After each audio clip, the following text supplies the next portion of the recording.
शिक्षा मंत्री मदन दिलावर का आदिवासियों के डीएनए वाले बयान को लेकर राजस्थान की सियासत में काफी हड़कंप मचा हुआ था। तो विपक्ष लगातार उनसे मई की मांग कर रहा था, लेकिन शिक्षा मंत्री का कहना था कि मेरे बयान को गलत दर्शाया गया है, इसलिए वे माफी नहीं मांग रहे थे। लेकिन अब उन्होंने विधानसभा में अपने बयान के लिए माफी मांग ली है। सदन में प्रश्नकाल की कार्यवाही शुरू होने से पहले ही मदन दिलावर ने खड़े होकर अपने बयान के लिए खेद प्रकट किया, मगर इसके बाद भी यह विवाद पूरी तरह से खत्म नहीं हुआ है। आदिवासी पार्टी के सांसद राजकुमार रोत ने मदन दिलावर की माफी को नाकाफी बताया है और उनके इस्तीफे की मांग की है।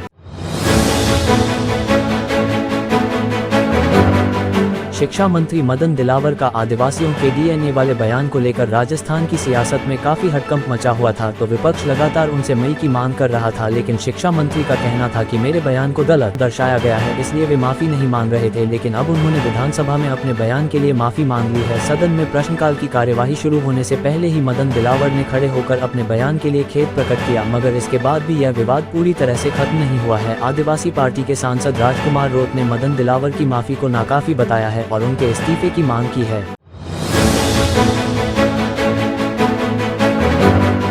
शिक्षा मंत्री मदन दिलावर का आदिवासियों के डीएनए वाले बयान को लेकर राजस्थान की सियासत में काफी हड़कंप मचा हुआ था। तो विपक्ष लगातार उनसे मई की मांग कर रहा था, लेकिन शिक्षा मंत्री का कहना था कि मेरे बयान को गलत दर्शाया गया है, इसलिए वे माफी नहीं मांग रहे थे। लेकिन अब उन्होंने विधानसभा में अपने बयान के लिए माफी मांग ली है। सदन में प्रश्नकाल की कार्यवाही शुरू होने से पहले ही मदन दिलावर ने खड़े होकर अपने बयान के लिए खेद प्रकट किया, मगर इसके बाद भी यह विवाद पूरी तरह से खत्म नहीं हुआ है। आदिवासी पार्टी के सांसद राजकुमार रोत ने मदन दिलावर की माफी को नाकाफी बताया है और उनके इस्तीफे की मांग की है।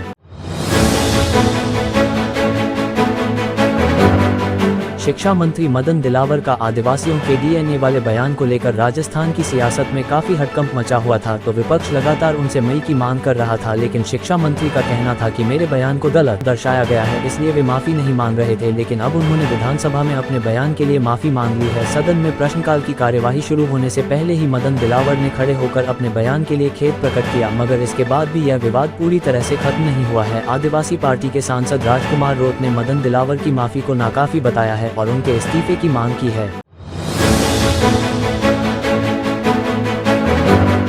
शिक्षा मंत्री मदन दिलावर का आदिवासियों के डीएनए वाले बयान को लेकर राजस्थान की सियासत में काफी हड़कंप मचा हुआ था। तो विपक्ष लगातार उनसे मई की मांग कर रहा था, लेकिन शिक्षा मंत्री का कहना था कि मेरे बयान को गलत दर्शाया गया है, इसलिए वे माफी नहीं मांग रहे थे। लेकिन अब उन्होंने विधानसभा में अपने बयान के लिए माफी मांग ली है। सदन में प्रश्नकाल की कार्यवाही शुरू होने से पहले ही मदन दिलावर ने खड़े होकर अपने बयान के लिए खेद प्रकट किया, मगर इसके बाद भी यह विवाद पूरी तरह से खत्म नहीं हुआ है। आदिवासी पार्टी के सांसद राजकुमार रोत ने मदन दिलावर की माफी को नाकाफी बताया है और उनके इस्तीफे की मांग की है।